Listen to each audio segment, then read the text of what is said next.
Hello everyone, welcome to this channel. आज के इस वीडियो लेक्चर में हम डिस्कस करेंगे आपके सब्जेक्ट फ्लूइड मैकेनिक्स के बारे में। इससे पहले के लेक्चर में हमने डिस्कस किया था about the fluid kinematics. Kinematics में हमने देखा था टाइप्स ऑफ फ्लो क्या है, स्ट्रीम फंक्शंस वगैरह, जितने भी काइनेमैटिक्स में हमने वेलोसिटीज, एक्सेलरेशन सबको डिफाइन किया था।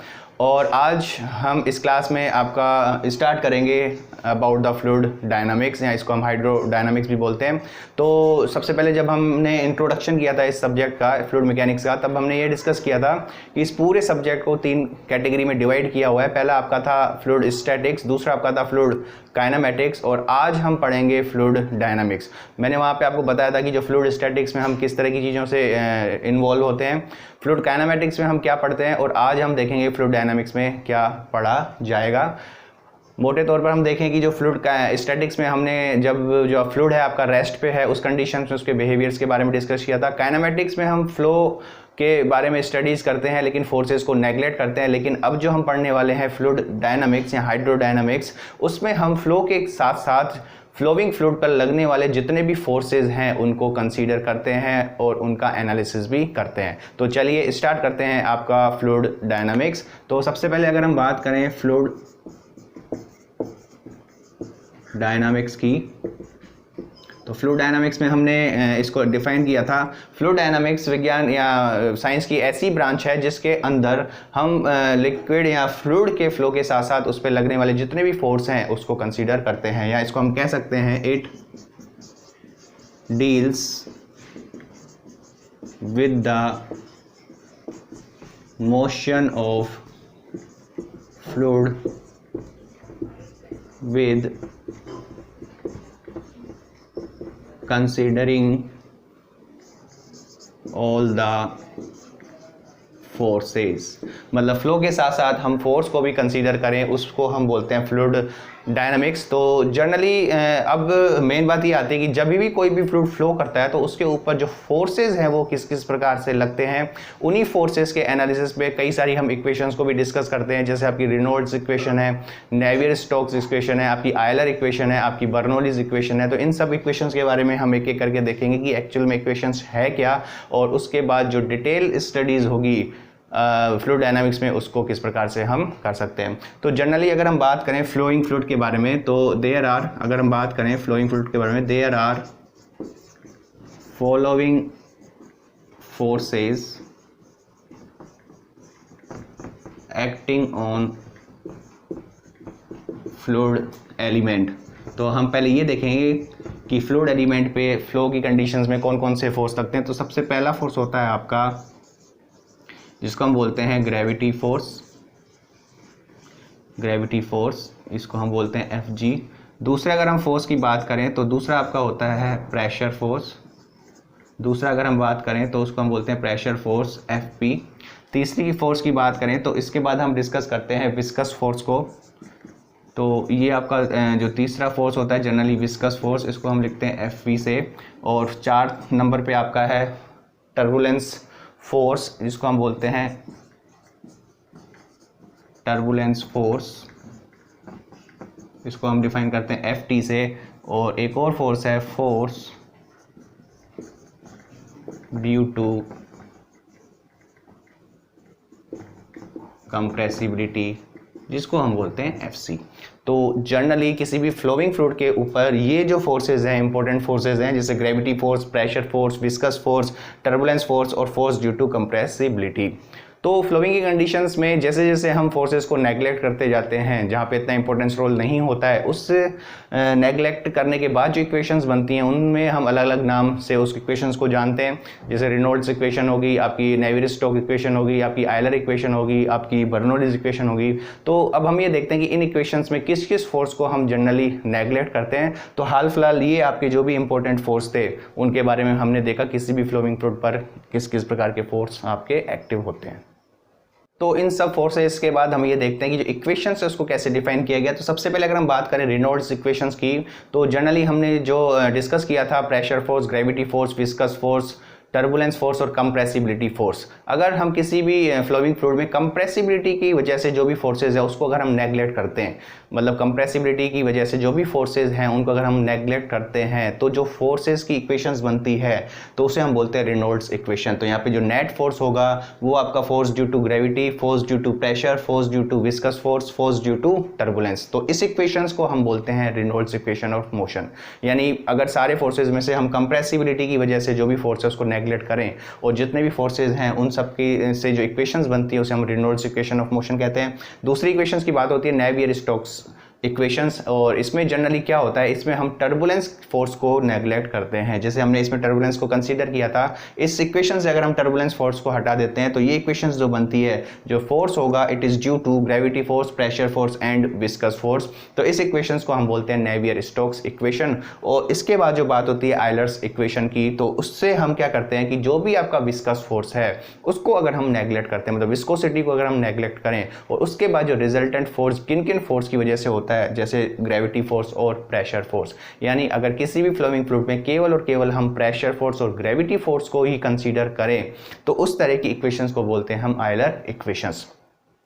और यही आयलर इक्वेशंस से हम डिराइव करते हैं आपकी जो इंपॉर्टेंट इक्वेशंस है, जो इस फ्लूइड डायनामिक्स में सबसे मेन चीज़ है वो है आपकी बर्नौलीज इक्वेशन। तो नेक्स्ट हम देखते हैं कि जो बर्नौलीज इक्वेशंस है उसको हम कैसे डिफाइन करते हैं और उसको जो डेरिवेशंस है उसको किससे हम ले सकते हैं, और जो जनरली आयलर्स इक्वेशंस है उससे हम बर्नौलीज इक्वेशंस को कैसे प्राप्त करते हैं।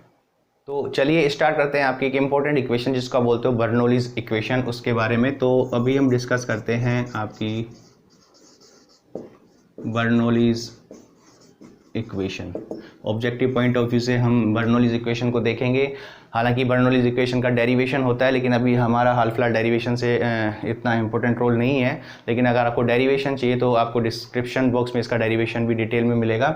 लेकिन अभी हम इक्वेशंस की बात करें तो सबसे पहले बर्नौलीज इक्वेशंस की बात जब भी करते हैं तो उसके अजम्पशंस की बात की जाती है। तो सबसे पहले हम अजम्पशंस की अगर हम बात करें तो बर्नौलीज इक्वेशन में जो भी आपके अजम्पशंस हैं, क्योंकि कई सारे ऑब्जेक्टिव क्वेश्चंस आपके इस अजम्पशंस पे ही बनते हैं, तो सबसे पहला जो अजम्पशंस है इस बर्नौलीज इक्वेशन का, तो इक्वेशन का है स्टडी फ्लो, दूसरा है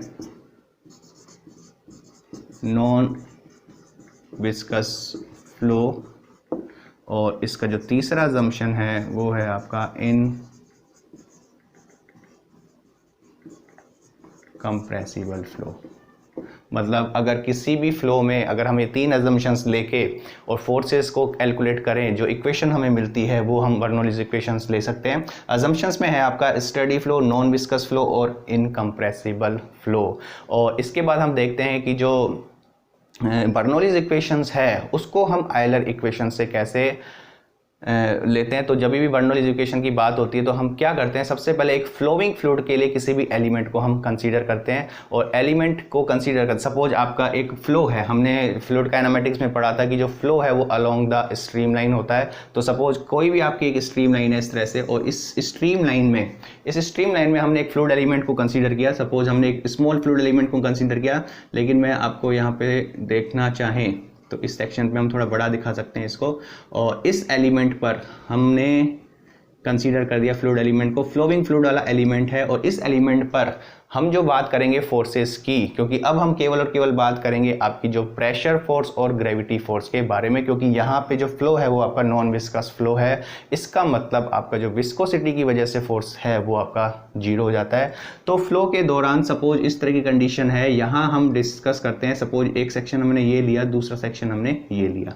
तो सबसे पहले हम बात करेंगे आयलर्स, हालांकि इसका डेरिवेशन है लेकिन हम डिटेल में नहीं जाएंगे। तो ये हमने अजम्पशंस की बात की। अजम्पशंस के बाद हम बात करेंगे आयलर इक्वेशन ऑफ मोशन की, और उसके बाद आयलर इक्वेशन ऑफ मोशन से हम बर्नौली इक्वेशन को कैसे प्राप्त करते हैं उसके बारे में बात करेंगे, और उसके बाद हम डिटेल में जो बर्नौलीज थ्योरम है वो एक्चुअल में क्या है, क्या कहती है, उसके बारे में हम डिस्कस करेंगे। तो अगर हम बात करें आयलर इक्वेशन ऑफ मोशन, तो आयलर इक्वेशन ऑफ मोशन क्या है? आयलर इक्वेशन ऑफ मोशन आपकी है dp upon rho plus g d z plus v d v is equal to 0। तो ये जो इक्वेशन है dp upon rho g into d z v into d v is equal to 0, ये equation कहाँ से आती है, इसी का ही आपको डेरिवेशन होता है और इसका लिंक आपको डिस्क्रिप्शन बॉक्स में मिल जाएगा। लेकिन हाल फिलहाल हम यहाँ पे ये समझें कि जब dp है, अगर सपोज हम एक फ्लोइंग फ्लूइड की बात करें तो यहाँ पे जो सेक्शन है 1, यहाँ पे जो सेक्शन 2 है, इन दोनों सेक्शन में जो प्रेशर में डिफरेंस है, क्योंकि यहाँ पे प्रेशर आपका अलग होगा, यहाँ प्रेशर आपका अलग होगा। सपोज यहाँ पे p है तो यहाँ p प्लस dp होगा। दूसरा बात करें dz का मतलब क्या हुआ, सपोज आप एक रेफरेंस लाइन को कंसीडर करते हो तो इस सेक्शन की सपोज हाइट हम लेते हैं z1 और इस सेक्शन की हाइट आप लेते हो z2, तो इन दोनों सेक्शन के बीच में जो एलिवेशन में चेंजेस हैं उसको हम dz कहते हैं। और तीसरा है आपका dv का मतलब है सेक्शन 1 की बात करें और सेक्शन 2 की बात करें तो इनमें जो वेलोसिटीज़ में चेंजेस हैं, सेक्शन 1 और सेक्शन 2 में जो वेलोसिटीज़ में चेंजेस हैं उसको हम बोलते हैं dv। तो इन तीनों का सम जो होगा वो हमेशा 0 के बराबर होता है। ये है आपकी आयलर इक्वेशन ऑफ मोशन। इसके बाद हम देखते हैं कि जो बर्नौलीज इक्वेशन है उसको हम इस इक्वेशन से कैसे प्राप्त करते हैं। तो आयलर इक्वेशन से बर्नौलीज इक्वेशन को कैसे प्राप्त करते हैं, तो इसको अगर हम करें by integration of Euler equation, bye integration of Euler equation Bernoulli's equation is derived, मतलब जो आपकी आयलर इक्वेशन का अगर आप इंटीग्रेशन कर देते हैं तो वो जो इक्वेशन मिलती है बाद में उसे हम बोलते हैं बर्नौलीज इक्वेशन ऑफ मोशन। तो अगर हम बड़े इंटीग्रेशन, हमारा जो था जो आयलर इक्वेशन थी वो थी आपकी dp upon rho plus g into d z plus v into d v is equal to 0।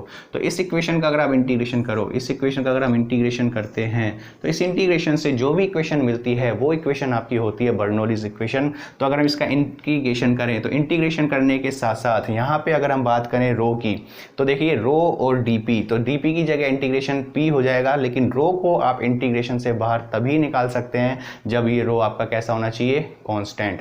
तो इसका मतलब यहाँ पे एक और अजम्पशंस हम करेंगे। तो जनरली जो ये जो इक्वेशंस है ये इक्वेशंस हो सकती है आपकी जो भी किसी भी कंप्रेसिबल फ्लो के लिए भी हो सकती है, लेकिन अगर हम एक अजम्पशंस माने, हम अगर अजम्पशंस माने इफ फ्लो इज, क्योंकि बर्नौलीज इक्वेशंस का जो अजम्पशंस था, क्योंकि विस्कस फोर्स को तो हम पहले ही नेग्लेक्ट कर चुके थे तो विस्कस की वजह से कोई भी फोर्स नहीं आया। अब हम जो अजम्पशंस है बर्नौलीज इक्वेशंस का कि जो फ्लो है वो इनकम्प्रेसिबल होना चाहिए, if flow is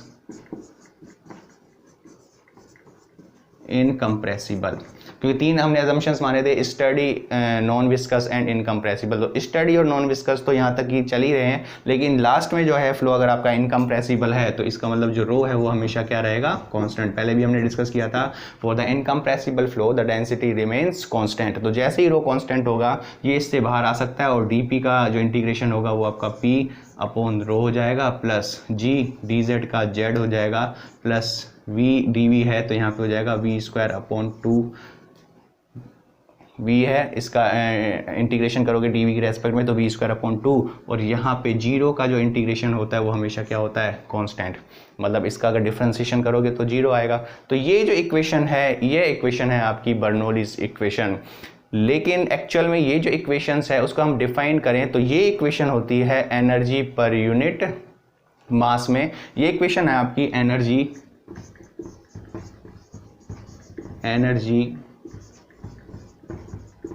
per unit mass में है। जब हम इसकी यूनिट्स कैलकुलेट करते हैं, चाहे आप v स्क्वायर अपॉन 2 की यूनिट्स जब कैलकुलेट करोगे तो ये जो आपकी एनर्जी है it is energy per unit mass. लेकिन जनरली जो इक्वेशंस की बात की जाती है बर्नौलीज इक्वेशन की वो पर यूनिट वेट में बात की जाती है, एनर्जी पर यूनिट वेट की बात की जाती है। तो बात करें अगर आपकी एनर्जी पर यूनिट मास है तो अगर इस पूरी इक्वेशंस को हम g से डिवाइड कर दें, क्योंकि नीचे आपका मास है, मास इंटू g आपका वेट होता है, तो इस पूरी इक्वेशन में अगर हम g से डिवाइड कर दें, इस इक्वेशन को आप g से डिवाइड करते हो तो p upon rho g plus इस इक्वेशन को v स्क्वायर अपॉन 2g हम पहले लेके आए अगर प्लस z g से कांस्टेंट, और g से इसको डिवाइड करो तो हमेशा ही कांस्टेंट रहेगा। तो ये जो आपका है p upon rho g plus v square upon 2g plus z is always constant. ये जो इक्वेशन है ये इक्वेशन है आपकी एनर्जी पर यूनिट वेट। इसको आप कैलकुलेट भी कर सकते हो कि ये जो इक्वेशन है एनर्जी की पर यूनिट वेट में कैसे कैलकुलेट होगी। तो इंपॉर्टेंट इक्वेशन जनरली इसी की बात की है। तो हम अगर इस बर्नौलीज इक्वेशंस की बात करें, थ्योरम की अगर स्टेटमेंट की बात हम करेंगे, तो सबसे पहले हम बात करें तो ये आपका है P अपॉन रो जी, ये आपकी होती है प्रेशर एनर्जी, ये है V स्क्वायर अपॉन 2G, इसको हम बोलते हैं काइनेटिक एनर्जी, और ये जो Z है ये आपकी होती है डेटम एनर्जी। तो जनरली किसी भी फ्लोइंग फ्लूइड की अगर हम बात करें, बर्नौलीज इक्वेशंस की बात करें, तो there are 3 types of energy, one is pressure energy, kinetic energy and datum energy. तो यहाँ से अगर हम बात करें इसके स्टेटमेंट की, स्टेटमेंट कैसे हम डिफाइन कर सकते हैं बर्नौलीज इक्वेशन का, अजम्पशंस हमने माने थे study incompressible and non viscous. तो इसकी जो डेफिनेशन है थ्योरम में वो क्या कहती है, in steady incompressible and non viscous flow the sum of pressure energy, sum of pressure energy, kinetic energy and datum energy is always remains constant. मतलब फ्लो के दौरान ये तीनों एनर्जीज हैं जो हर सेक्शन पे इसका अगर हम सम करें तो वो आपका हमेशा कांस्टेंट रहेगा। ये अलग बात हो सकती है कि हर सेक्शन पे हो सकता है प्रेशर एनर्जीज में चेंजेस हैं, काइनेटिक एनर्जी में चेंजेस हैं या डेटम एनर्जी में चेंजेस हैं, लेकिन इन तीनों का जो सम है वो आपका हमेशा कांस्टेंट रहेगा। मतलब ये जो आपकी बर्नौलीज इक्वेशन है it is based on conservation of mass. कई बार ऑब्जेक्टिव में पूछा जाता है कि जो बर्नौलीज इक्वेशन है वो किस पर आधारित है, तो आपको ध्यान रखना है it is based on conservation of mass. तो ये तो हुई इक्वेशन की बात। इसके बाद हम डिटेल में देखते हैं कि ये टर्म्स क्या क्या होती हैं और इस बर्नौलीज थ्योरम का जो स्टेटमेंट है वो आपको क्या कहता है। तो हमने ये देखा था कि जो बर्नौलीज इक्वेशन था P upon rho g plus V square upon 2G plus Z is equal to constant, और ये जो इक्वेशन है ये है एनर्जी पर यूनिट वेट में।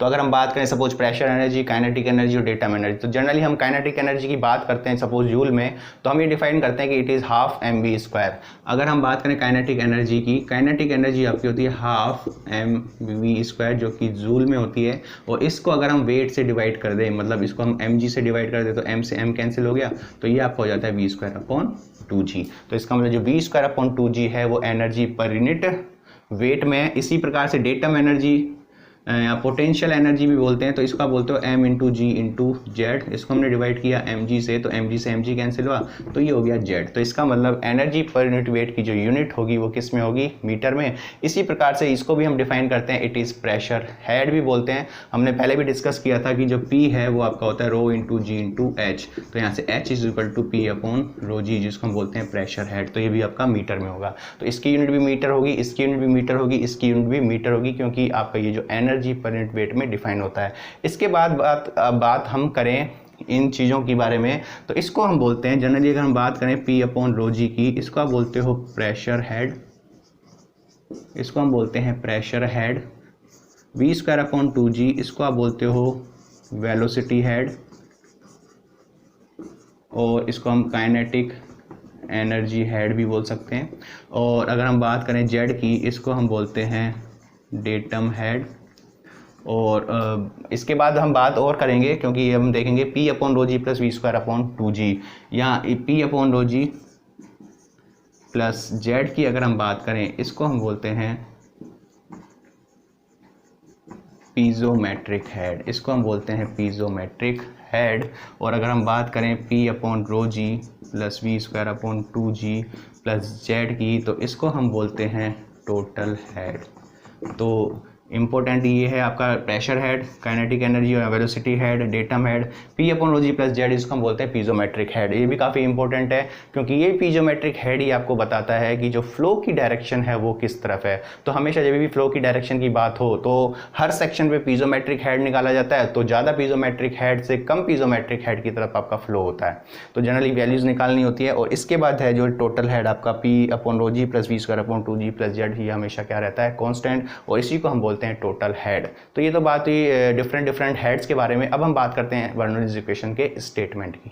तो इसके बाद अगर हम बर्नौलीज थ्योरम को डिफाइन करें, क्योंकि बर्नौलीज थ्योरम के स्टेटमेंट पे भी आपके ऑब्जेक्टिव क्वेश्चंस बनते हैं, तो बर्नौलीज थ्योरम है क्या, तो उसको हम कैसे डिफाइन करें। इसको हम इस प्रकार से डिफाइन कर सकते हैं, in a steady incompressible and non viscous flow along a streamline the sum of pressure energy, kinetic energy and datum energy is always remains constant. तो अगर हम इसके थ्योरम की बात करें, इसके थ्योरम की बात करें, in steady non viscous and incompressible flow, यही आपके अजम्पशंस थे। In steady non viscous and incompressible flow along the streamline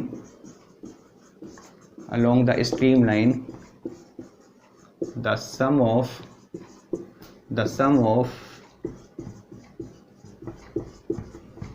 pressure energy, kinetic energy and datum energy remains constant. तो यही हमने इक्वेशंस में भी देखा था कि जो P upon rho g pressure energy, V square upon 2G kinetic energy और Z आपकी डेटम एनर्जी, इन सब का जो सम है वो हमेशा कांस्टेंट रहेगा। सपोज हम एग्जांपल की बात करें, सपोज इस तरह से आपका कोई भी फ्लूइड है, कोई भी क्रॉस सेक्शन है और इसमें किसी भी लिक्विड का आपका फ्लो होता है। तो सपोज एक सेक्शन हमने ये माना और दूसरा सेक्शन हमने ये माना, तो इस सेक्शन पर जो टोटल एनर्जी होगी और इस सेक्शन पर जो टोटल एनर्जी होगी वो आपकी हमेशा बराबर रहेगी। तो सेक्शन 1 और सेक्शन 2 पे, सेक्शन 1 एंड सेक्शन 2 पे अगर हम बात करें बर्नौलीज इक्वेशन की, तो सेक्शन 1 पे जो टोटल एनर्जी है तो वो होगी आपकी P1 upon rho g plus V1 square upon 2G plus Z1 is equal to P2 upon rho g plus V2 square upon 2G plus Z2। Total energy यहाँ पे और टोटल एनर्जी यहाँ पे हमेशा क्या रहेगी, बराबर। बाकायदा इसका एक्सपेरिमेंट होता है कि जो बर्नौलीज इक्वेशंस है उसका एक्सपेरिमेंट कैसे किया जाता है, किस तरह से लैब में इसको एक्सपेरिमेंट किया जाता है, ये हम देखेंगे फटाफट कि एक्सपेरिमेंटल सेटअप कैसा होता है बर्नौलीज इक्वेशन का, क्योंकि यहाँ से भी आप समझ सकते हो कि जो रियल कंडीशंस में ये इक्वेशन हम कैसे वैलिड या प्रूव कर सकते हैं। तो हाल फिलहाल तो ये बात हुई कि ये जो एनर्जीज होगी वो हमेशा बराबर रहेंगी, लेकिन बर्नौलीज इक्वेशन में हमने यह माना था कि जो फ्लूइड है वो आपका नॉन विस्कस है। इसका मतलब हम आइडियल फ्लूइड की बात करते हैं। तो जनरली आइडियल फ्लूइड की अगर हम बात करते हैं तो प्रॉब्लम्स हम रियल फ्लूइड्स के साथ फेस करते हैं। तो रियल फ्लूइड्स के लिए अगर हम बर्नौलीज इक्वेशंस को डिफाइन करें तो वहाँ पे इसको हम वैलिड नहीं कर सकते, क्योंकि जो रियल फ्लूइड है उसकी विस्कोसिटी को हम कंसीडर करते हैं। तो अगर हम यहाँ पे भी बात करें सेक्शन 1 और सेक्शन 2 में अगर रियल फ्लूइड प्रॉब्लम्स की बात करें, तो अगर हम बात करें रियल प्रॉब्लम्स की, या मॉडिफाइड बर्नौलीज इक्वेशंस भी हम बोलते हैं, तो मॉडिफाइड बर्नौलीज इक्वेशन में क्या होगा, अगर हम बात करें मॉडिफाइड बर्नौलीज इक्वेशन, तो इसका मतलब सेक्शन 1 और सेक्शन 2 पे जो एनर्जी है वो हमेशा बराबर नहीं रहेगी। वो बराबर केवल तभी रहेगी जब आपका फ्लो नॉन विस्कस हो, क्योंकि विस्कोसिटी की वजह से भी, फ्रिक्शनल रेजिस्टेंस की वजह से भी सेक्शन 1 और सेक्शन 2 पे एनर्जी में लॉस होता है। तो ये जो है वो बराबर कभी भी नहीं होगी और फ्लो के दौरान या फ्लो की डायरेक्शन में हमेशा एनर्जी में लॉस होता है। तो मॉडिफाइड इक्वेशन हम कैसे लिख सकते हैं, सेक्शन 1 पे एनर्जी प्लस सेक्शन 2 पे एनर्जी हैं वो कभी भी बराबर नहीं रह सकती। P2 upon rho g plus V2 square upon 2G plus Z2, मतलब ये वैल्यू और ये वैल्यू कभी भी बराबर नहीं हो सकती। बराबर ये तभी हो सकती है जब आप इसमें कुछ चीज़ को ऐड करोगे, क्योंकि ये वैल्यू आपकी कम है, क्योंकि ये एनर्जी आपकी कम है। तो यहाँ पे एक टर्म्स को ऐड किया जाता है जिसको हम बोलते हैं हेड लॉस। ये जो हेड लॉस है वो किसी भी वजह से होता है। फ्रिक्शनल रेजिस्टेंस भी हो सकता है, पाइप के क्रॉस सेक्शनल एरियाज में फटाफट या लगातार चेंज की वजह से भी हो सकता है। तो ये हम आगे और डिटेल में देखेंगे जब हम फ्लो थ्रू पाइप्स या माइनर लॉसेस या मेजर लॉसेस की बात करेंगे। लेकिन हाल फिलहाल हमें एक चीज़ ध्यान रखनी है कि यहाँ पे हमेशा एनर्जी में लॉस होगा अगर आप रियल प्रॉब्लम्स की बात करते हो। तो मॉडिफाइड बर्नौलीज इक्वेशन आप यही कहती है। अब आप इसको बराबर कर सकते हो क्योंकि ये वैल्यू और ये वैल्यू अब आपकी बराबर हो जाती है। इसी इक्वेशन को हम बोलते हैं मॉडिफाइड बर्नौलीज इक्वेशन। मतलब लॉस को अगर हम कंसीडर करें इसका मतलब हम रियल प्रॉब्लम्स की बात करते हैं। तो इस प्रकार से हम बर्नौलीज इक्वेशन को डिफाइन करते हैं। तो बर्नौली थ्योरम को समझने के लिए अगर हम इसके एक्सपेरिमेंट की बात करें कि जो एक्सपेरिमेंट है बर्नौलीज थ्योरम में हम कैसे एक्सप्लेन करते हैं, तो जल्दी से हम देखते हैं क्योंकि इसी से आपको और क्लियर होगा कि जो बर्नौलीज इक्वेशन है एक्चुअल में है क्या। तो बर्नौलीज एक्सपेरिमेंट में एक्चुअली क्या होता है, यहाँ पे एक पाइप होता है जो कि वेरिंग क्रॉस सेक्शनल एरिया का होता है, जिसको हम डक्ट बोल सकते हैं, या इसको हम जितना भी आपका एरिया होगा इस प्रकार से आपका डिवाइड होगा कि यहाँ आपका एरिया मिनिमम होगा, इसकी इक्वल डिस्टेंस पे एरिया और इसके इक्वल डिस्टेंस में एरियाज में चेंजेस सेम रहेंगे। तो सबसे पहले क्या होता है, इस डक्ट या इस क्रॉस सेक्शनल वेरिंग एरियाज में हम किसी भी फ्लूइड का फ्लो करवाते हैं तो सबसे पहला अजम्पशंस होता है स्टडी फ्लो, मतलब फ्लो पहले स्टडी करवाया जाता है। स्टडी फ्लो हमने पहले भी डिस्कस किया था कि जो फ्लो वेलोसिटीज़ हैं वो समय के साथ या टाइम के साथ हमेशा कॉन्स्टेंट रहनी चाहिए। इसका मतलब जितना आप यहाँ पे इनलेट करोगे उतना ही यहाँ पे क्या होना चाहिए, आउटलेट, तभी जाके आपका जो फ्लो होगा वो स्टडी फ्लो कहलाएगा। मतलब यहाँ पे और यहाँ पे समय के साथ चेंजेस नहीं होंगे वेलोसिटीज़ में। पहले 0 सेकंड पे भी वही रहेगी, 5 सेकंड बाद भी वेलोसिटीज़ वही रहेगी, 10 सेकंड बाद भी वेलोसिटीज़ वही रहेगी। ऐसा यहाँ होगा, ऐसा यहाँ होगा। तो सबसे पहला हो गया स्टडी। दूसरा हमने अजम्पशंस माना था, लेकिन रियल प्रॉब्लम्स में आपको दिखेंगी रियल फ्लूइड के बारे में। और अगर हम बात करें सपोज यहाँ पे एक्चुअल में क्या करना होता है, यहाँ पे कई सारी आपको ये ट्यूब्स दिख रही हैं, फर्स्ट, सेकंड, थर्ड, फोर्थ, ये सारे पॉइंट्स है। सपोज ये फर्स्ट पॉइंट, ये सेकंड पॉइंट, ये थर्ड पॉइंट, ये फोर्थ पॉइंट, ये फिफ्थ, ये सिक्स्थ, ये सेवंथ, ये एट और ये 9। तो हर सेक्शन या हर पॉइंट पे जो टोटल एनर्जी है उसको कैलकुलेट किया जाता है। बर्नौलीज इक्वेशन में हम पढ़ते हैं कि जो P/ρg plus V²/2g plus Z की वैल्यू ही आपको बताएगी हर सेक्शन पे वो क्या होनी चाहिए, बराबर बराबर होनी चाहिए। एक पॉइंट पे, 2 पॉइंट पे, 3 पॉइंट पे, हम सब पॉइंट्स पे इस वैल्यूज़ को कैलकुलेट करते हैं और फिर हम एनालिसिस करते हैं। यहाँ पे अगर हम बात करें P/ρg plus V²/2g plus Z को कैसे कैलकुलेट किया जाए, तो सपोज मैंने एक डेटम हेड लिया, क्योंकि हॉरिजॉन्टल पाइप की बात करें तो Z को कैलकुलेट करने की किसी भी पॉइंट पे अगर हम इसको डिफरेंस देखें तो Z में कोई भी चेंजेस नहीं आएगा। हॉरिजॉन्टल पाइप है तो मतलब यहाँ से ये भी Z1, ये Z2 हमेशा बराबर रहेंगे। तो केवल और केवल हमें क्या कैलकुलेट करने की ज़रूरत है, कंपैरिजन करने के लिए इस प्रेशर हेड को, इस वेलोसिटी हेड को। तो यहाँ अगर हम सबसे पहले ये देखें कि फ्लो के दौरान, देखो यहाँ पे फ्लो के दौरान अगर हम बात करें प्रेशर और वेलोसिटीज़ में क्या चेंजेस होंगे, तो जैसा आप देखते हैं कि जैसे जैसे आप क्रॉस सेक्शनल एरिया को कम करते जाएंगे वेलोसिटी भी आपकी क्या होती जाएगी, बढ़ती जाएगी। तो वेलोसिटी बढ़ती जाएगी और उसके बाद प्रेशर से हम कैसे रिलेट करें, तो वही बर्नौलीज इक्वेशन आपको बताएगी। तो ये तो हमें क्लियर है कि इस सेक्शन और इस सेक्शन और इस सेक्शन और यहाँ तो मैक्सिमम जो वेलोसिटी होगी वो यहाँ पे होगी, क्योंकि यहाँ पे आपका क्रॉस सेक्शनल एरिया सबसे कम है। और कंटिन्यूटी इक्वेशन से हम देखते हैं कि जो area into velocity A1V1 is equal to A2V2, तो जहाँ पे आपका एरिया कम होगा वहाँ पे वेलोसिटी आपकी ज़्यादा होगी। लेकिन प्रेशर के साथ क्या होगा वो हम देखते हैं बर्नौलीज इक्वेशन से। प्रेशर के कैसे चेंज करें, ये हम देखते हैं कि P/ρg प्लस V²/2g, Z को हम सबके लिए अगर कांस्टेंट माने तो ये वैल्यूज़ भी हमेशा क्या रहनी चाहिए, कांस्टेंट। सपोज ये 5 है प्लस ये भी 5 है तो इनका सम हमेशा क्या रहना चाहिए, 10। इस पॉइंट पे भी, इस पॉइंट पे भी, इस पॉइंट पे भी, हर पॉइंट पे आपका 10 रहना चाहिए। सपोज किसी और पॉइंट पे आप वेलोसिटीज़ को चेंज करते हो, सपोज वेलोसिटी आपकी बढ़ जाती है 7, मतलब वेलोसिटी बढ़ जाती है, तो इस प्रेशर को आपको क्या करना पड़ेगा, कम करना पड़ेगा, तभी जाके ये वैल्यू आपकी 10 के बराबर होगी। तो हमेशा ध्यान रखना, अगर फ्लोइंग कंडीशन की बात करें तो जहाँ पे भी वेलोसिटीज़ बढ़ेगी वहाँ पे प्रेशर में आपकी कमी होगी।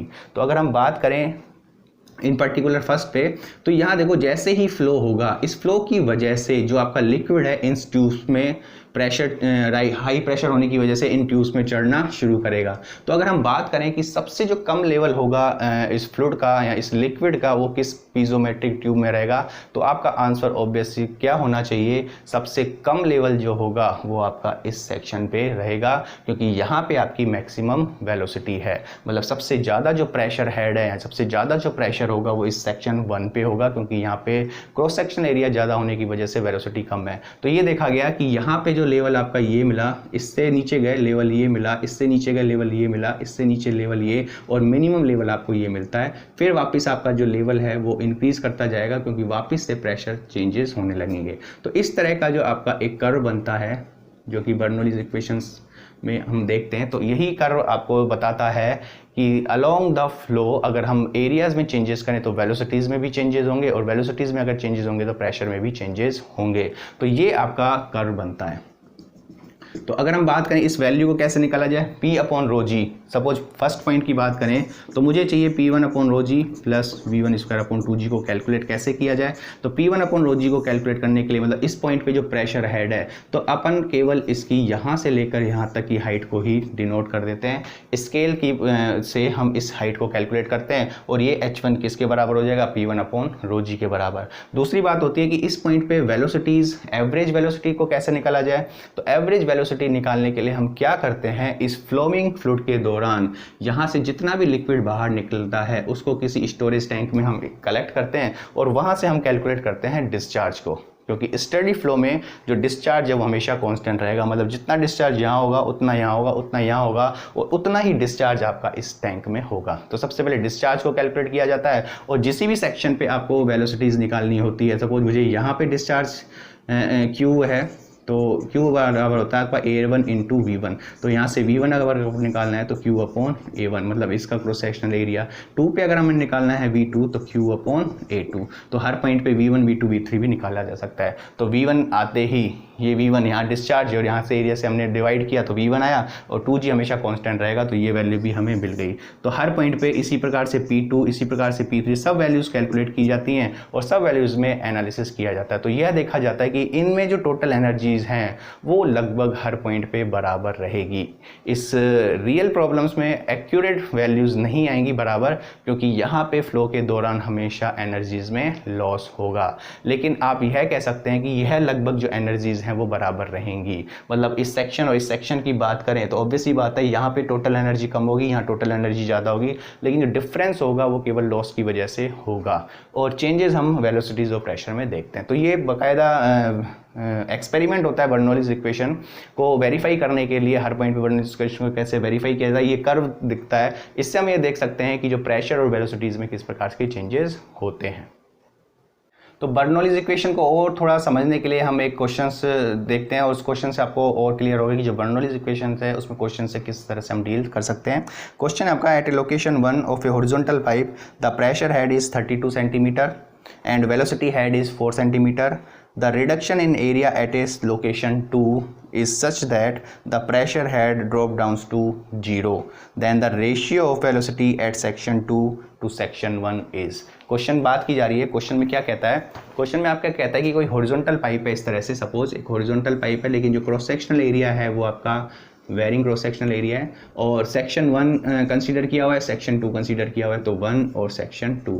और बताया गया है कि जो सेक्शन 1 पे जो प्रेशर हेड है और जो वेलोसिटीज़ हेड है, सेक्शन 1 पे जो प्रेशर हेड है वो आपका दिया हुआ है 32 सेंटीमीटर। प्रेशर हेड की बात करें तो P1 अपॉन रो जी दिया हुआ है 32 सेंटीमीटर, और काइनेटिक एनर्जी या वेलोसिटी हेड आपको दिया हुआ है इट इज़ 4 सेंटीमीटर। और क्वेश्चन में क्या कहा गया है कि इस एरिया का रिडक्शन इस प्रकार से किया जाता है कि जो लोकेशन 2 पे जो प्रेशर हेड है या जो प्रेशर है बिकम्स टू 0। मतलब यहाँ पे अगर हम बात करें तो P2 अपॉन रो जी की वैल्यू हो जाती है 0। तो आपसे पूछा है कि जो सेक्शन 2 पे वेलोसिटी है और सेक्शन 1 पे वेलोसिटी है, इसका रेशियो क्या होगा।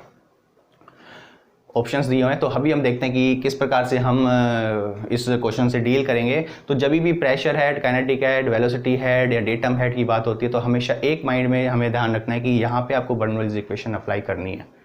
कभी भी आपसे ये नहीं कहेगा कि ये जहाँ पे आपको बर्नौलीज इक्वेशन लगाओ। तो बर्नौलीज इक्वेशन क्योंकि कंजर्वेशन ऑफ मास है, जब तक कि अगर वो कोई भी स्पेशली फ्लूइड के बारे में बात नहीं करे, रियल फ्लूइड की अगर आप बात करते हैं तो आपको लॉस के बारे में बताएगा, तो वहाँ पे मॉडिफाइड बर्नौलीज इक्वेशन हम लगा सकते हैं। लेकिन यहाँ पे किसी भी लॉस और किसी की भी बात नहीं हो रही, तो यहाँ पे हम बर्नौलीज इक्वेशन को अप्लाई कर सकते हैं। तो सेक्शन 1 और सेक्शन 2 पे अगर हम बर्नौलीज इक्वेशन को अप्लाई करें तो बर्नौलीज इक्वेशन आपकी है P1 upon rho g plus V1 square upon 2G plus Z1 is equal to P2 upon rho g plus V2 square upon 2G plus Z2।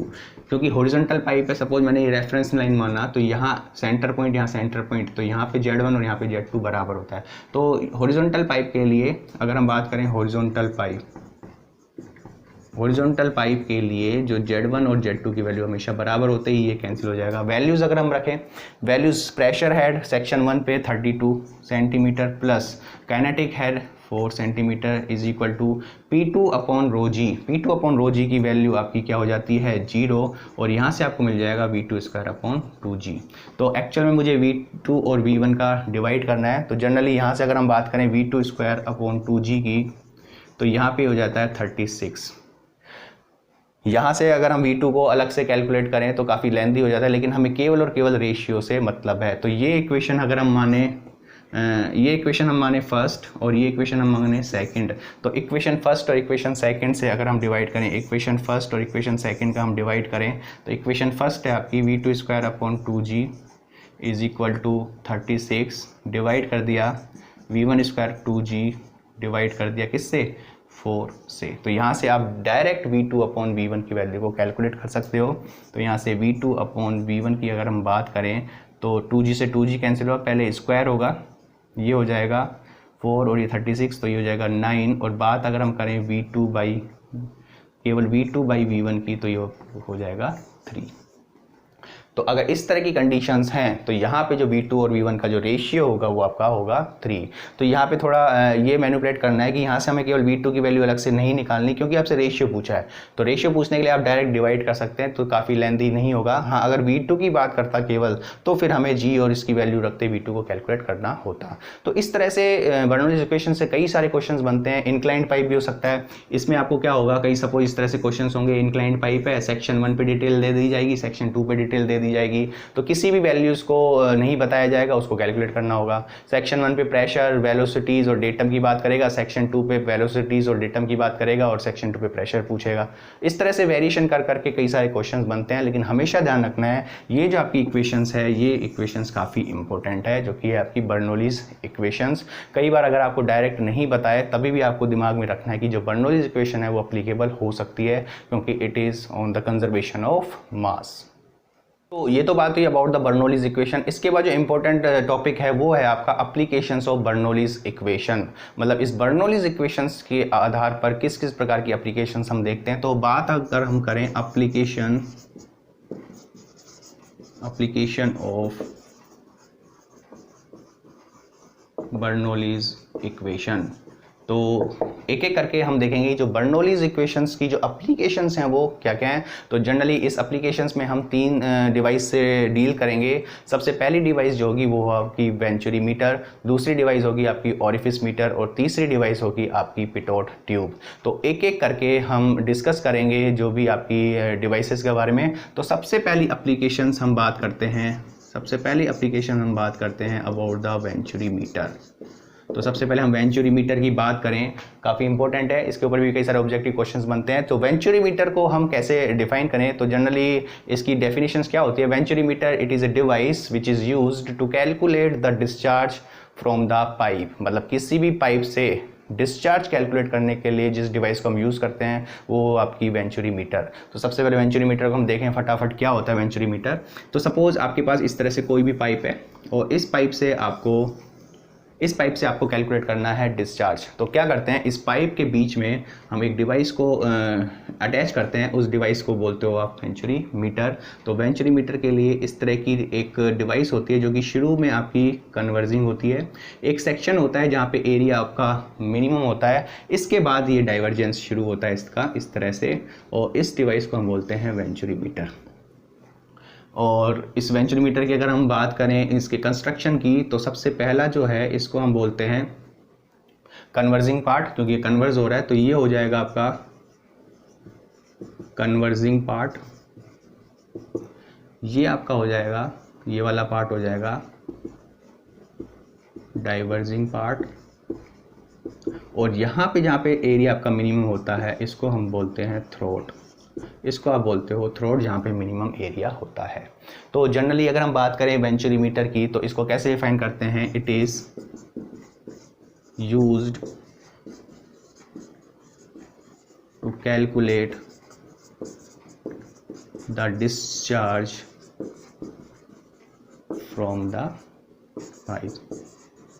तो क्यों डिस्चार्ज को calculate किया जाता है, और डिस्चार्ज को कैलकुलेट करने का जो इसका प्रिंसिपल है, वेंचुरी मीटर का जो प्रिंसिपल है वो क्या कहता है, किसी भी फ्लो के दौरान अगर हम क्रॉस सेक्शनल एरिया में चेंजेस करते जाएं, जैसे यहाँ पे देख रहे हैं आप, क्रॉस सेक्शनल एरिया में चेंजेस करते जाएं तो प्रेशर में भी चेंजेस होंगे, और इसी प्रेशर में डिफरेंस की वजह से ही हम डिस्चार्ज को कैलकुलेट करते हैं। इसका भी बाकायदा डेरिवेशन होता है, वेंचुरी मीटर से डिस्चार्ज को कैसे कैलकुलेट किया जाता है, फॉर्मूला से अभी हाल फिलहाल में फॉर्मूले से मतलब है, लेकिन अगर आपको इसका भी डेरिवेशंस देखना है तो इसका जो लिंक है वो आपको डिस्क्रिप्शन बॉक्स में मिल जाएगा, लेकिन अभी हाल फिलहाल हमारा डेरिवेशन से मतलब नहीं है।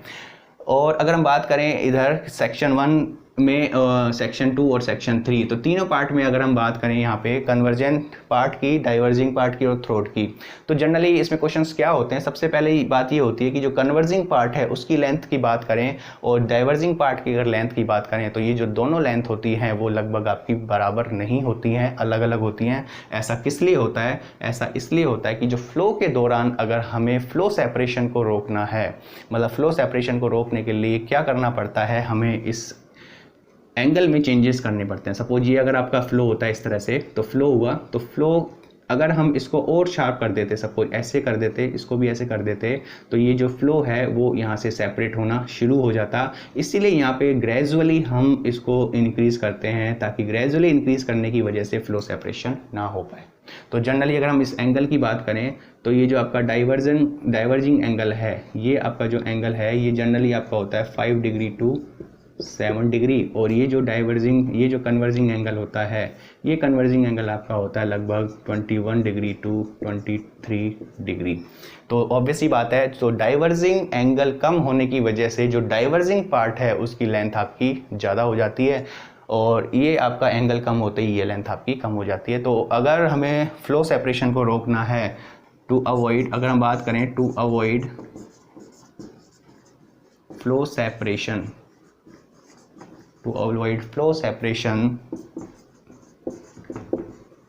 द डाइवर्जेंस एंगल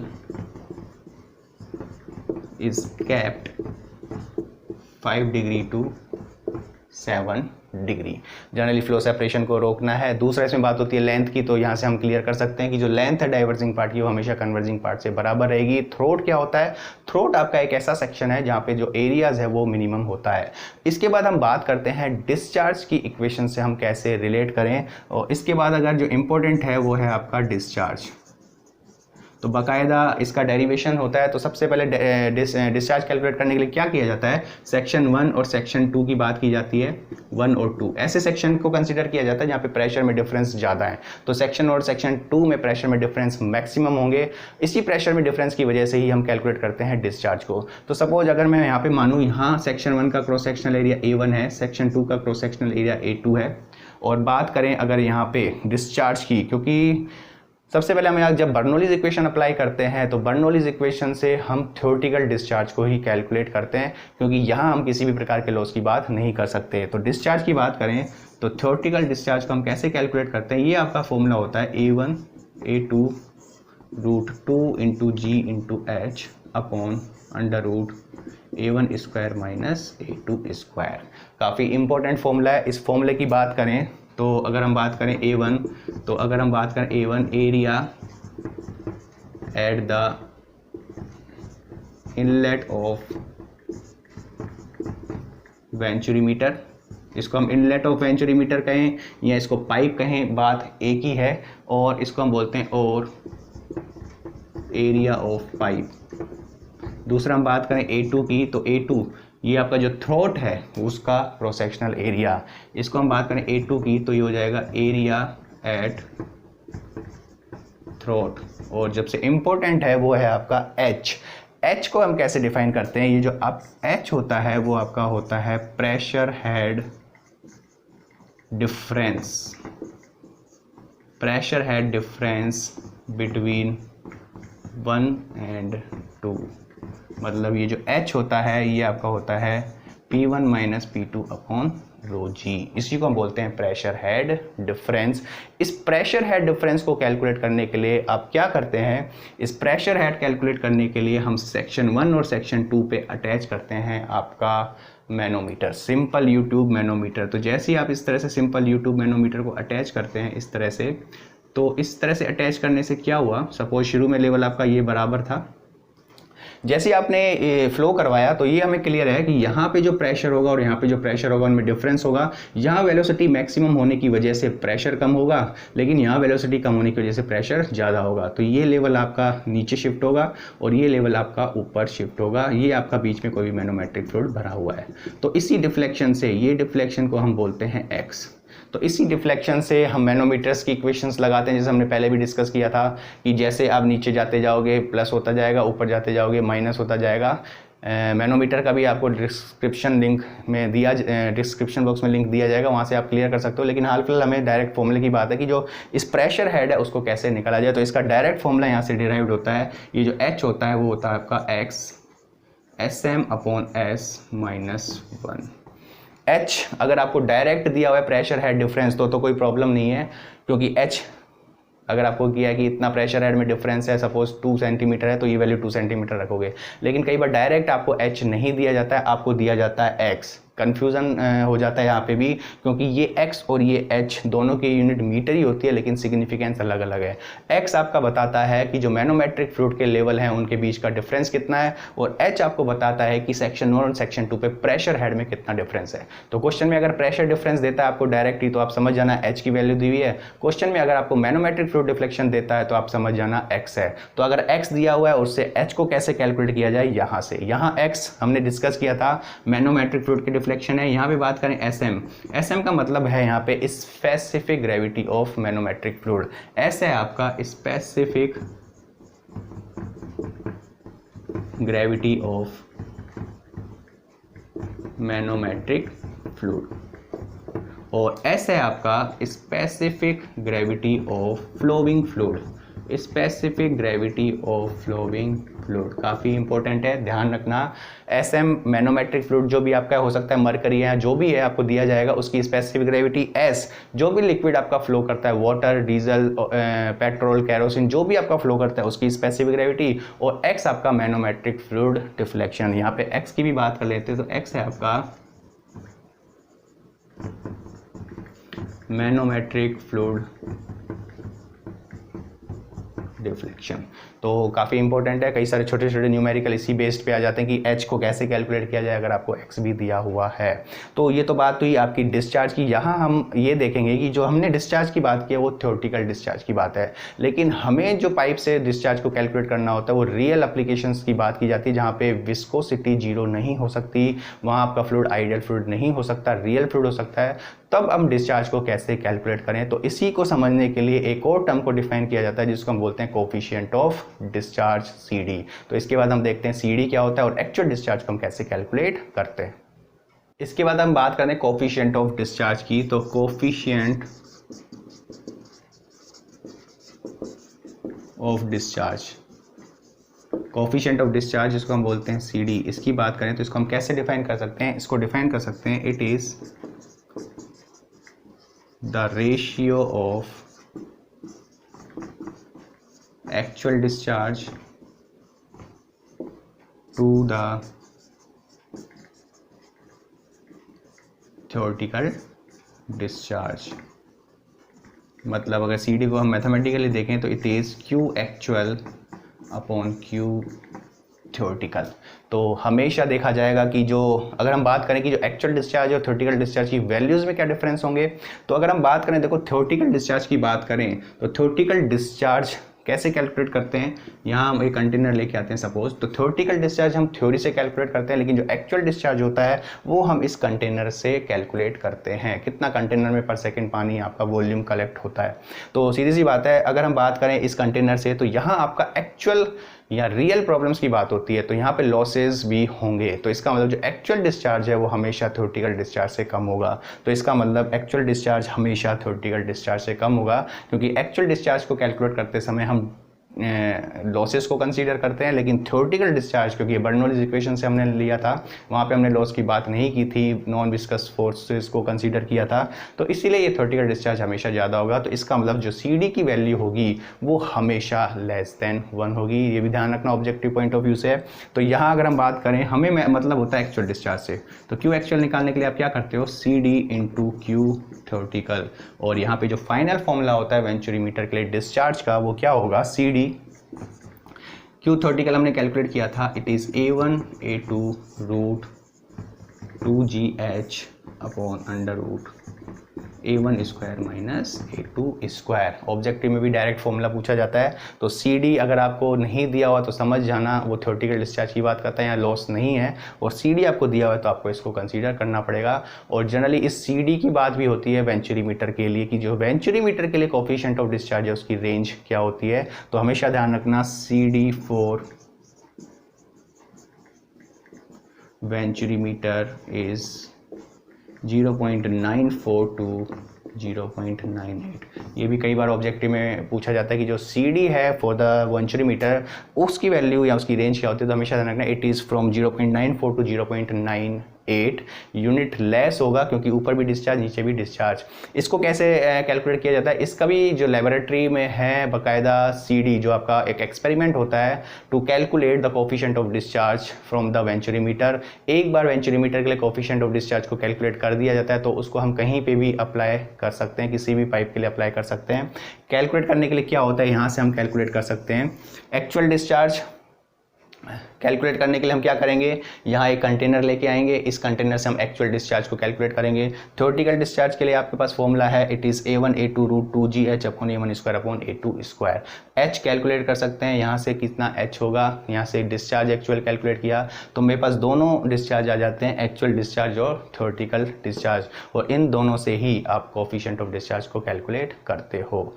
तो एक्सपेरिमेंटल वैल्यूज़ हैं ये, तो जनरली वेंचुरीमीटर के लिए ये वैल्यू होती है। जनरली यहाँ पे जो वेंचुरीमीटर में है जो लॉसेज हैं, हमने पहले भी डिस्कस किया था कि जो एंगल्स हैं डाइवर्जेंस एंगल वो इस तरह से रखा जाता है कि जो फ्लो सेपरेशन आपका कम हो, और जहाँ पे भी फ्लो सेपरेशन सबसे कम होगा वहाँ पे लॉसेज भी कम होंगे। इसीलिए जो आपका एरियाज़ में चेंजेस हैं वो आपके ग्रेजुअली हैं, ग्रेजुअली होने की वजह से आपके जो लॉसेज हैं वो कम आते हैं। इसीलिए जो CD की वैल्यू है वो लगभग 1 के आसपास होगी। CD की वैल्यू जितना 1 के आसपास होगी इसका मतलब लॉसेज कम है। CD की वैल्यू 1 से जितना कम होती जाएगी उसका मतलब लॉसेज आपके उतने ही ज़्यादा होते जाते हैं। तो ये तो बात हो गई वेंचुरीमीटर की। इसके बाद हम देखते हैं किसी भी एक क्वेश्चन को डिस्कस करते हैं वेंचुरीमीटर के लिए।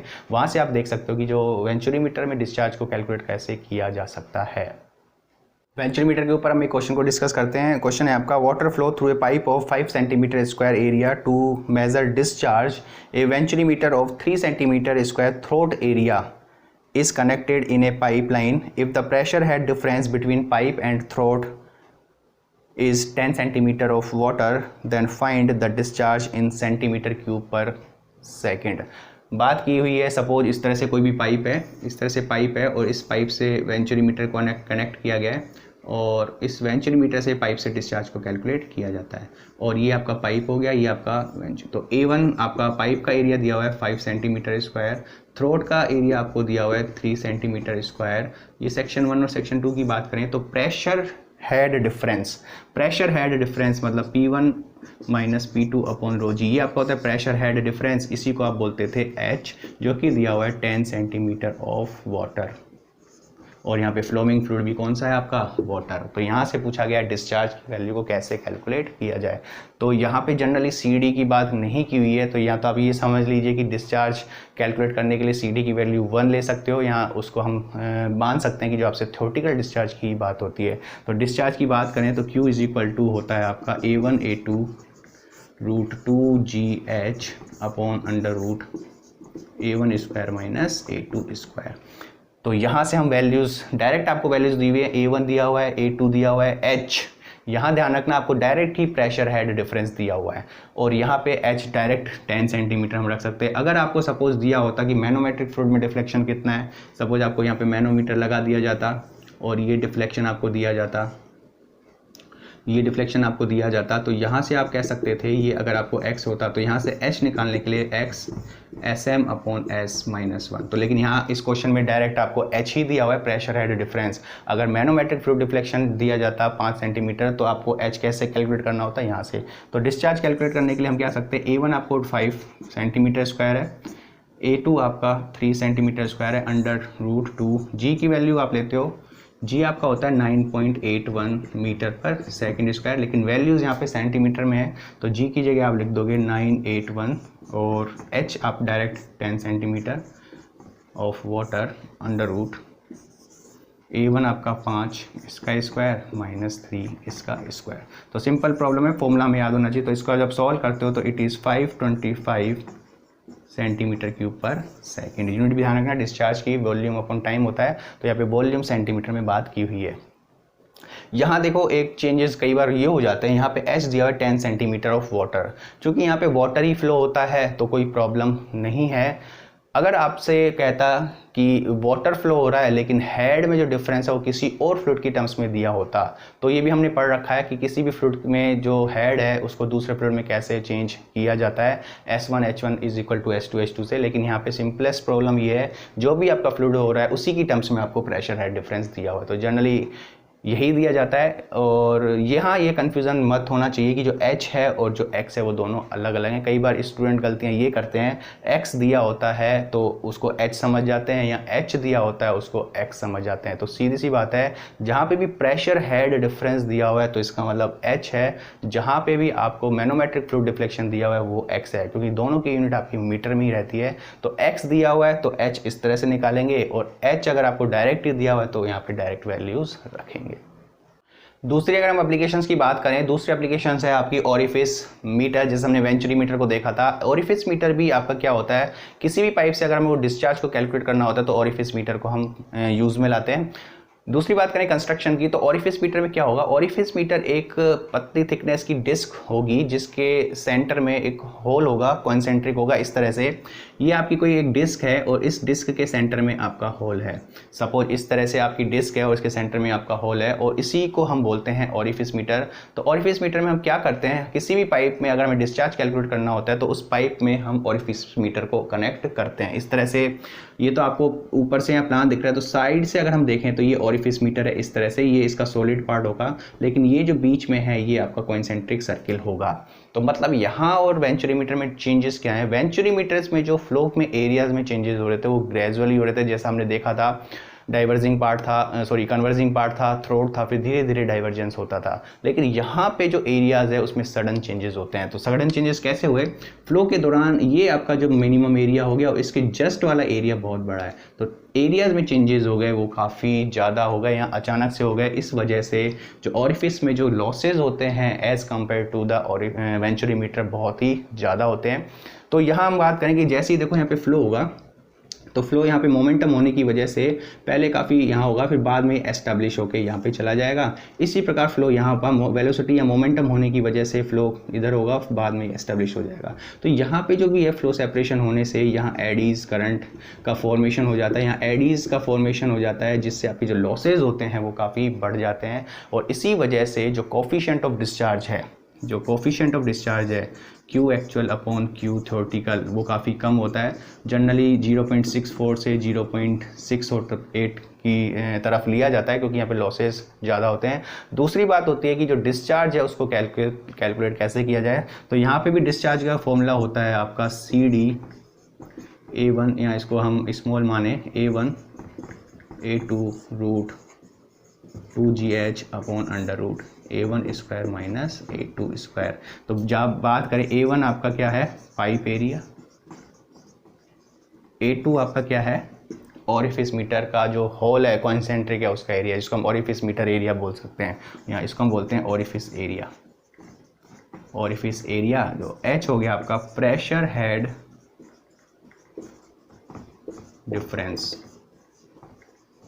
तो बाकी सारी वैल्यूज़ हैं। CD हमने बात की थी कोफिशिएंट ऑफ डिस्चार्ज की, तो फॉर्मूला आपका वही रहेगा, लेकिन यहाँ पे A1 A2 चेंजेस होंगे। A1 वही पाइप का एरिया होगा, लेकिन जो A2 एरिया होगा वो ओरिफिस मीटर का जो कॉन्सेंट्रिक सर्किल होता है, या इसको हम बोलते हैं ओरिफिस मीटर एरिया। तो ये तो बात हुई कि जो डिस्चार्ज इसको कैलकुलेट किया जाए। बाकी डिफरेंस की बात होती है वेंचुरी मीटर, एक तो डिफरेंस हो गया कि जो CD है उसकी वैल्यू, दूसरी जब दोनों से हम डिस्चार्ज को कैलकुलेट कर सकते हैं तो दोनों की ज़रूरत ही क्यों पड़ी। तो जनरली जो आपका वेंचुरी मीटर है वो काफ़ी कॉस्टली है, क्योंकि जब उसका कंस्ट्रक्शन किया जाता है, एक ग्रेजुअली कन्वर्जिंग पार्ट या थ्रोट का कंस्ट्रक्शन होता है, तो काफ़ी जो है वो काफ़ी महंगा होता है। इस वजह से जो है कई एप्लीकेशन जहाँ पे एफिशिएंसीज या जहाँ पे एक्यूरेसीज का ज़्यादा इंपॉर्टेंट होता है वहाँ पे हम वेंचुरी मीटर को यूज़ करते हैं, और जहाँ पे एक्यूरेसी इतनी इंपॉर्टेंट नहीं होती है वहाँ हम ओरिफिस मीटर को यूज़ कर सकते हैं, क्योंकि it is cheapest device than the venturi meter. तो अगर हम बात करें ओरिफिस मीटर की, इट इज़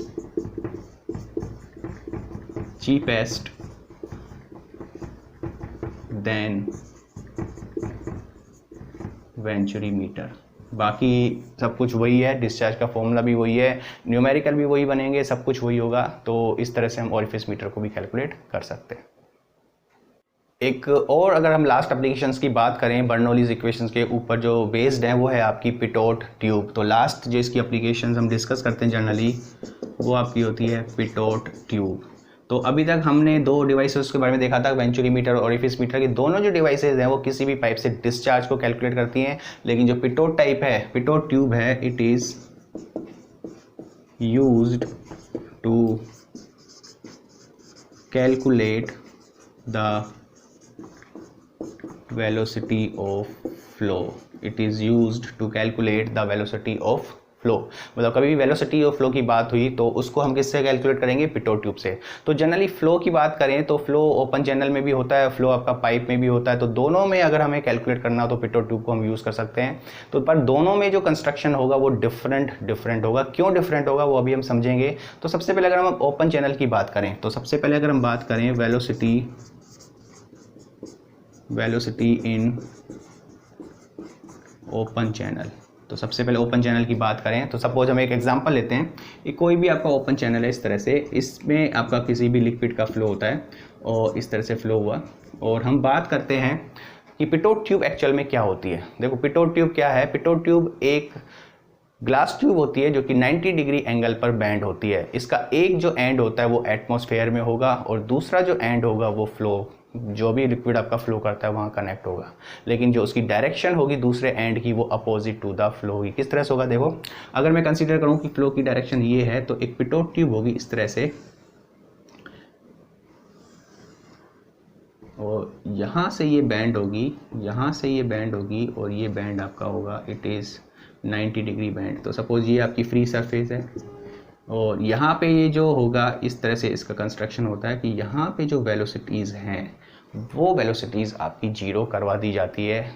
और इसको जीरो क्यों करवाया उसका रीज़न है, उसी जीरो से ही हम वेलोसिटीज़ को कैलकुलेट करते हैं। तो देखो वेंचुरीमीटर में, या वेंचुरीमीटर नहीं, पिटोट ट्यूब की अगर हम बात करें तो ये तो हमने कैलकुलेट किया कि it is a tube which is bend at 90 degree angle, one end is connected to atmosphere and second end is in the opposite direction of the flow. तो देखो जैसे ही क्या हुआ, अगर हम बात करें इस पॉइंट 1 की, इस पॉइंट 2 की, तो इस पॉइंट 1 की बात करें, यहाँ वेलोसिटी है v1 और यहाँ वेलोसिटी है v2। इस वेलोसिटी v1 को ही कैलकुलेट करना है, क्योंकि बात क्या हो रही है, वेलोसिटी को कैसे कैलकुलेट किया जाए, तो अल्टीमेटली हमें v1 को कैलकुलेट करना होता है। लेकिन यहाँ पे जो v2 है वो v2 आपका क्या हो जाता है? जीरो। और इस पॉइंट को जहाँ पे वेलोसिटी को आप एकदम से जीरो लेके आते हो उसी पॉइंट को हम बोलते हैं स्टैग्नेशन पॉइंट। मतलब स्टैग्नेशन पॉइंट एक ऐसा पॉइंट है जहाँ पे वेलोसिटीज को हम जीरो लेके आते हैं। यहाँ हम यह सकते हैं it is the point eight which fluid is brought at the rest. इसको हम बोलते हैं स्टैग्नेशन पॉइंट। ये जो आपका पॉइंट हो गया इसको बोलते हैं स्टैग्नेशन पॉइंट। तो सबसे पहले स्टैग्नेशन पॉइंट की बात कर लेते हैं। स्टैग्नेशन पॉइंट क्या होता है? स्टैग्नेशन पॉइंट क्या होता है? It is the point at which fluid is brought at rest। इसका मतलब जो V2 की वैल्यू क्या हो जाएगी? जीरो। V2 की वैल्यू जीरो होते ही क्या होगा, यहाँ पे जो एनर्जी है, पहले भी हमने डिस्कस किया था कि जो एनर्जी है it is the sum of pressure energy, velocity energy and datum energy. तो पॉइंट 1 और 2 में अगर डिफरेंस की बात करें तो डेटम एनर्जी अगर Z1 और Z2 का हम बराबर लें तो प्रेशर एनर्जी और वेलोसिटी एनर्जी का रोल काफ़ी इंपॉर्टेंट हो जाता है। जैसे यहाँ पे वेलोसिटी जीरो हो जाएगी, जो वेलोसिटी जीरो होने से जो काइनेटिक एनर्जी का पार्ट है वो सारा का सारा कन्वर्ट हो जाएगा प्रेशर हेड में। मतलब यहाँ पे जो प्रेशर होगा, अगर यहाँ पे हाइट h1 है, हेड h1 है, तो यहाँ पे प्रेशर 1 से ज़्यादा होने की वजह से लिक्विड यहाँ प्रेशराइज्ड हो जाएगा और प्रेशर ज़्यादा होने की वजह से ये लिक्विड यहाँ राइज करता जाएगा। और ये डिपेंड करेगा कि जो वेलोसिटीज़ कितनी ज़्यादा है, क्योंकि वेलोसिटीज़ जितनी ज़्यादा होंगी उतना ही कन्वर्ट होगा आपका प्रेशर में। वेलोसिटी जीरो करवाती, सपोज 10 वेलोसिटीज़ थी, 10 से आप जीरो आए तो प्रेशर बढ़ गया, 20 से जीरो है प्रेशर और बढ़ गया। तो जितनी ज़्यादा वेलोसिटी होगी उतना ही ये डिटर्म होगा। तो यहाँ से अगर हम बात करें इस पॉइंट की, ये पॉइंट हम मान लेते हैं सपोज h, इस फ्री सरफेस से कितना राइज हुआ h। इसी से हम वेलोसिटीज़ को कैलकुलेट करते हैं। वेलोसिटी कैलकुलेट करने के लिए बर्नौलीज़ इक्वेशन को लगाते हैं। बर्नौलीज़ इक्वेशन जब आप अप्लाई करोगे, बर्नौलीज़ इक्वेशन एट 1 एंड 2, तो क्या होगी?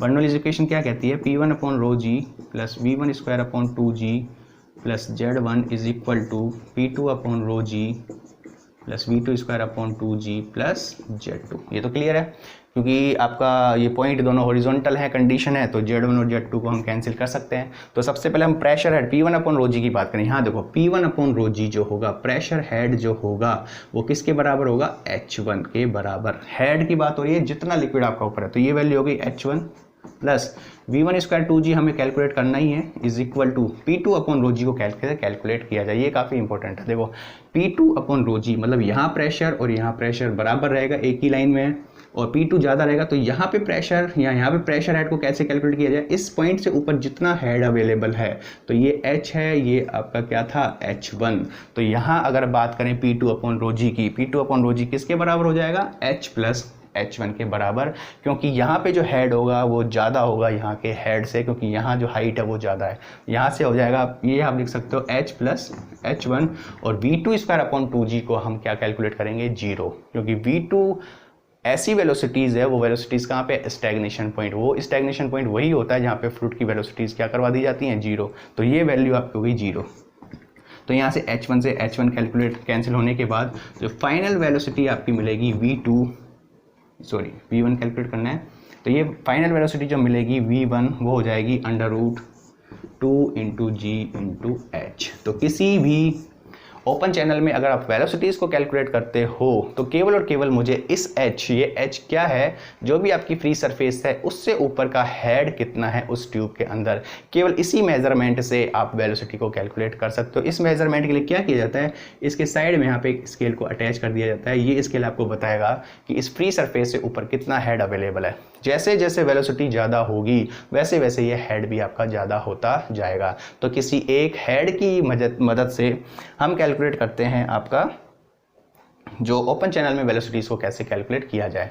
तो ये तो बात हुई ओपन चैनल के केस में। अगर बात करें वेलोसिटीज़ इन पाइप में कैसे कैलकुलेट किया जाए, तो जनरली पाइप में जो प्रेशर्स होते हैं वो as compared to the open channel flow बहुत ही ज़्यादा होते हैं। तो अगर हम इसको पाइप में अटैच करें तो यहाँ प्रेशर ज़्यादा होने की वजह से क्या होगा, वेलोसिटी ज़्यादा होने की वजह से क्या होगा, ये हेड में हो सकता है काफ़ी राइज हो, तो वहाँ हम कैलकुलेट नहीं कर सकते। दूसरी बात यह है कि पाइप से हम फ्लूइड की बात करें तो फ्लूइड में हम लिक्विड और गैस दोनों को कंसीडर करते हैं।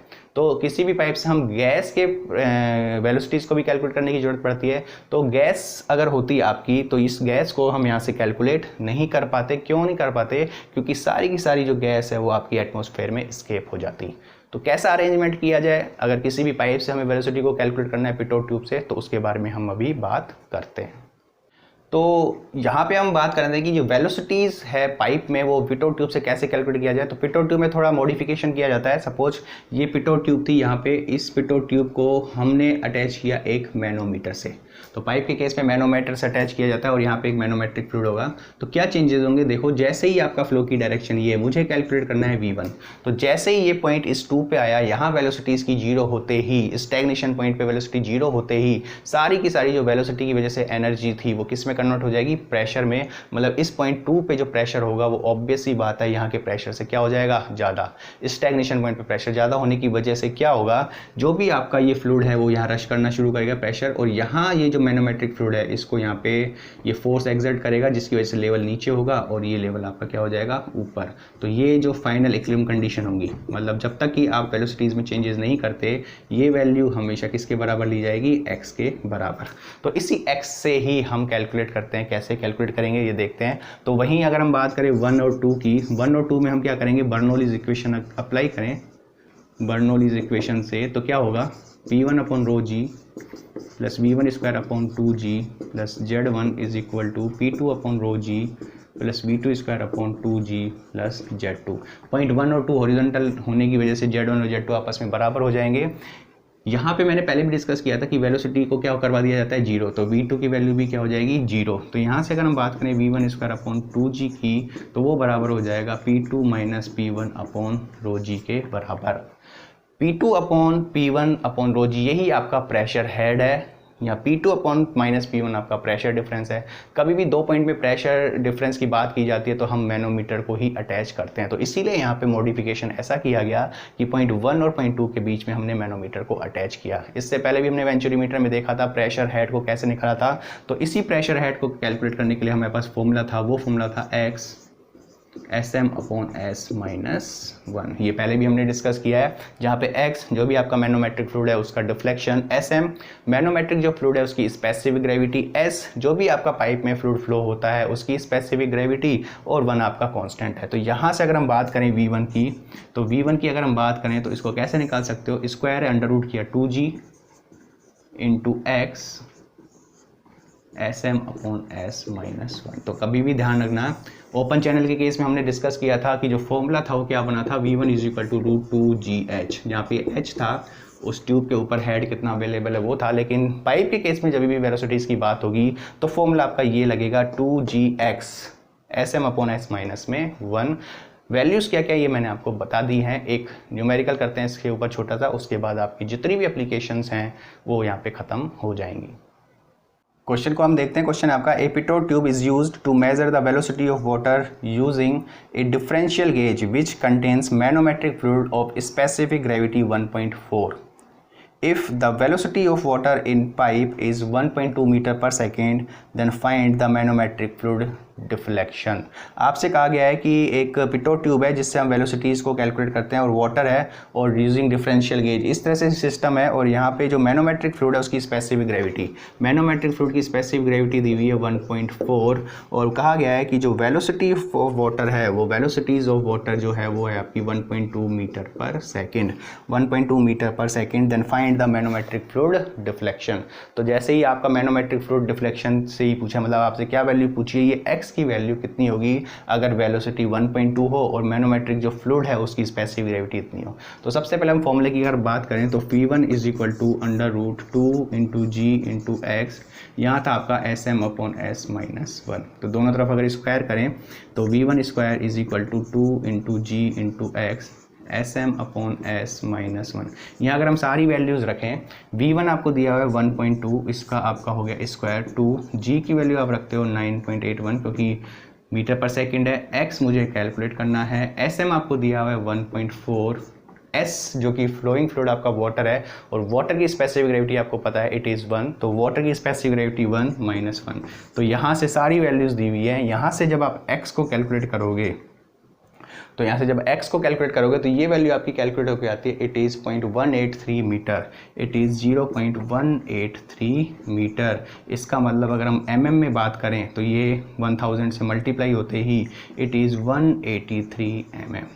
तो इसका मतलब क्या हुआ, अगर वेलोसिटीज़ आपको इतनी दी हुई हैं, फ्लूइड आपका जो मैनोमेट्रिक फ्लूइड उसकी स्पेसिफिक ग्रेविटी इतनी है, वाटर फ्लो करता है, तो आपका जो x है होगा मतलब मैनोमेट्रिक फ्लूइड में डिफ्लेक्शन होगा वो 183 mm होगा। तो सिंपलेस्ट फॉर्मूला बेस्ड आपके क्वेश्चंस बनते हैं, फॉर्मूले ऑब्जेक्टिव में आते हैं वो पूछ लिए जाते हैं, वेंचुरोमीटर से डिस्चार्ज का फॉर्मूला पूछ लिया जाता है, या हेड का फॉर्मूला, प्रेशर हेड डिफरेंस को एक्स की टर्म्स में कैसे दिखाया जाता है वो पूछ लिया जाता है। तो कई सारे सिंपल क्वेश्चंस बनते हैं और जनरली ये सारी की सारी जो एप्लीकेशंस हैं वो किस पर आधारित हैं, आपकी बर्नौलीज इक्वेशन पे, वो भी इंपॉर्टेंट है। प्रिंसिपल सबके क्या क्या हैं, जैसे वेंचुरोमीटर का प्रिंसिपल था आपका एरिया को कम करते ही प्रेशर में डिफरेंस क्रिएट करवाया जाता है, ओरिफिस का भी आपका ये था कि प्रेशर में डिफरेंस, लेकिन वहाँ पे जो एरियाज में डिफरेंस है वो ग्रेजुअली नहीं होकर सडनली हो जाते हैं। पिटोट ट्यूब का कंसेप्ट क्या था, किसी भी एक पॉइंट पे हमें वेलोसिटीज़ को जीरो करवाना होता है जिससे आपका प्रेशर डिफरेंस क्रिएट होता है, उस प्रेशर डिफरेंस से ही आप वेलोसिटीज़ को कैलकुलेट कर सकते हैं। तो बात ये हुई कि जो पिटोट ट्यूब है उससे ओपन चैनल में हम किसी भी पॉइंट पे वेलोसिटीज़ को कैलकुलेट कर सकते हैं। तो ये सारी की सारी जो एप्लीकेशंस थी it is based on the Bernoulli's equations.